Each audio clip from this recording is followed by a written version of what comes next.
All right, I am back again. I have two things I want to cover. I'll try to keep this brief. The first one is earlier today on Twitter, Tim Pool did a poll on should people who have mental disease or mental illness be allowed to carry a firearm. The majority said no. And I said yes. The reason is you can have a mental illness or a mental disease and still be fully mentally competent, fully capable of making decisions. In some cases, people with mental disorders are more capable than people without. For example, I would trust someone with depression to carry a firearm more than I would some Chad who is looking to make a name for himself and has some sort of, teeny dingy disorder where he feels the need to just go around wanting to shoot someone.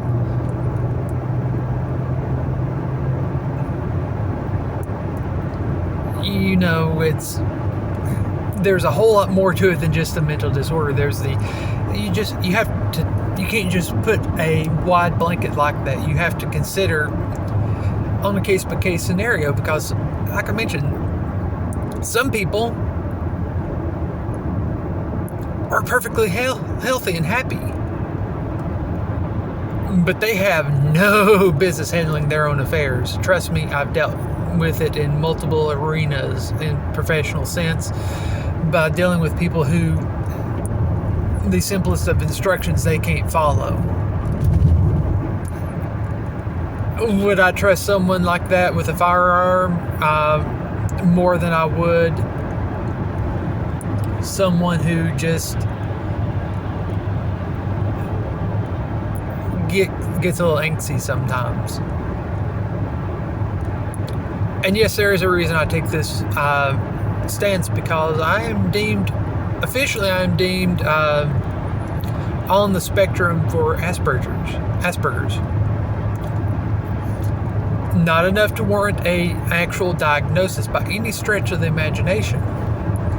But I have seen people who do not have such a diagnosis. Quite frankly, I'm scared by the thought of them carrying a firearm. And they're deemed perfectly healthy.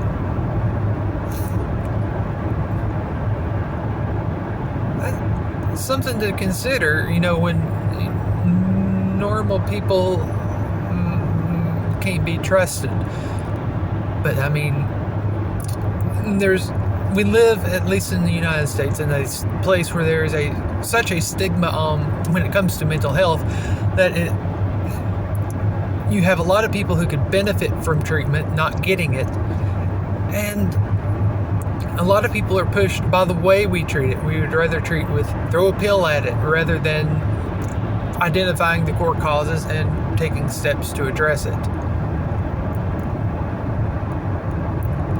The other thing I want to cover is, I have not actually had a chance to read the article, but Visa and MasterCard are dropping their, at least for now, dropping their plans to track supposedly gun purchases using MCC codes.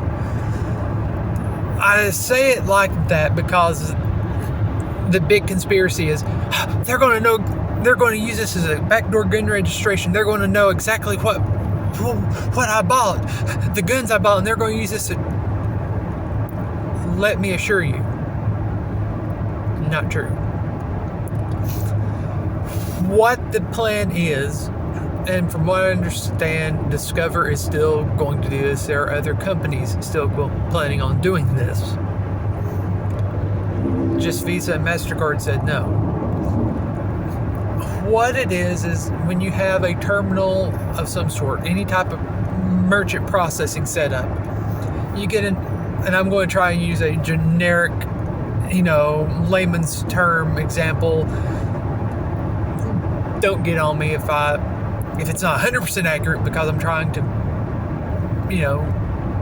put it in layman's terms. But anytime you have any type of credit card processing, you have an MCC code. And what that is, it's just a code for different business types.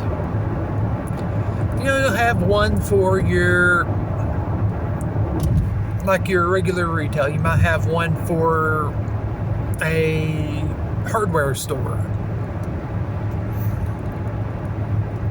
You will have one for construction. You might have different ones for different types of construction services. Well, right now, it's my understanding that firearms are lumped under your general sporting goods. So it could be like your Dick's Sporting Goods, who don't carry firearms, or it could be... There's no way to differentiate a firearms transaction from, fishing gear. And there are concerns about creating the MCC code for that, because then the card or processor could blatantly say, put a ban on utilizing their services for the purchase of firearms. That's a very real possibility. But the conspiracy of they'll know exactly what you have is wrong.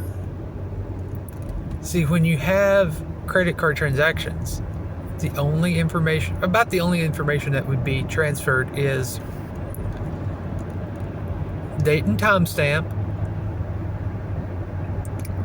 credit card number, credit card information. And of course, you'll know which store it is coming from, because it will go to the account, and you'll have a dollar amount.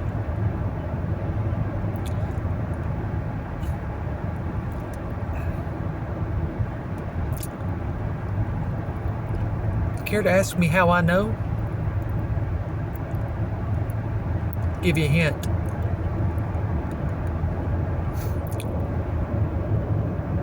I've worked in the credit card processing world.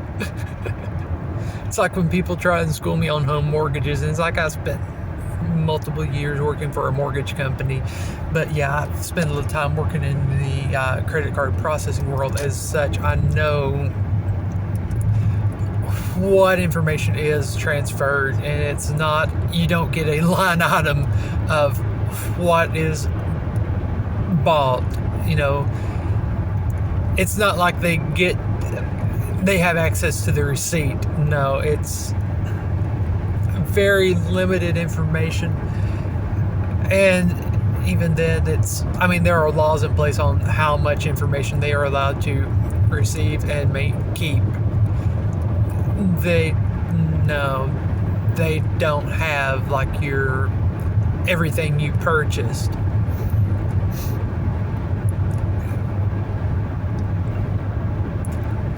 Like they'll know, say, if you went to Sexy Things,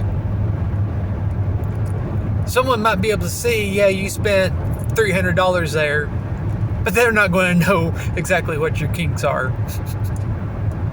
And I just put it that way because I thought it would be funny. But yeah, like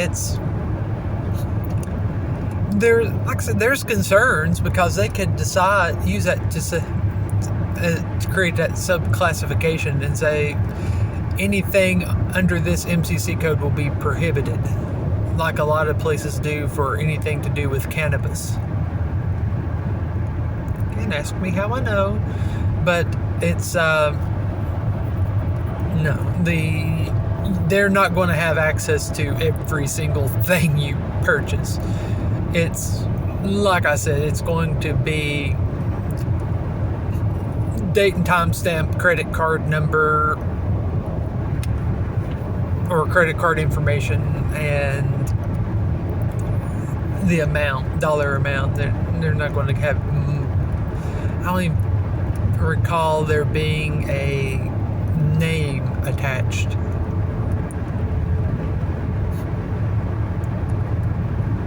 So yeah, for the people saying that you have insider, this is not insider secrets, but it is insider knowledge. it don't work that way. Anyway, I'll have a article in the description below. I don't know, I keep getting bumfuzzled. I don't know why my teeth look so yellow on this camera. When I look at them, look at my reflection in the mirror, they don't look that way. When I look at my teeth in the reflection at work, which has some funky lighting, they don't look that way. But for some reason when I'm recording this video, they look abnormally yellow, even though my shirt doesn't. It's strange. I'm going to write it off as the lovely camera issue for this mobile phone that people talk about. Oh well, this video's gone on longer than I had anticipated. Like I said, I'll have a link down below to that last one. I might even remember to upgrade my thumbnail to when I upload this video to the 10-pull pole. Anyway, let me know what you think. Later.